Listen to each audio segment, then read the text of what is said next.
দর্শক, এই মুহূর্তে পাওয়া খবরে আমরা জানতে পেরেছি বিএনপি চেয়ারপারসন বেগম খালেদা জিয়া আর নেই।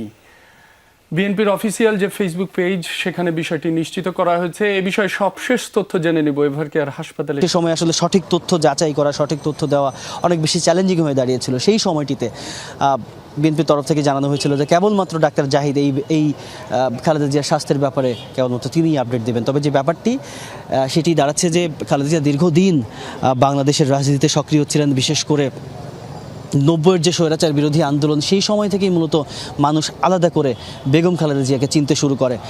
যেমনটি বলা হয়, বিশেষ করে প্রবীণ রাজনীতিবিদ যারা সেই সময় খালেদা জিয়ার রাজনীতির সঙ্গে যুক্ত থেকেছেন, তার কাছাকাছি যাওয়ার সুযোগ পেয়েছেন কিংবা তার সঙ্গে রাজনীতি করার সুযোগ পেয়েছেন, বিভিন্ন সময়ে আমরা সেই সমস্ত প্রবীণ রাজনীতিবিদদের কাছ থেকে শুনেছি যে পল্টন ময়দানে স্বৈরাচার বিরোধী আন্দোলনে সেই সময় খালেদা জিয়া একটা আলাদা চরিত্র হয়ে উঠেছিল, পুরো বাংলাদেশের একটা চরিত্র। সেই চরিত্র পরবর্তী সময় 1991 সালে প্রথমবারের মতো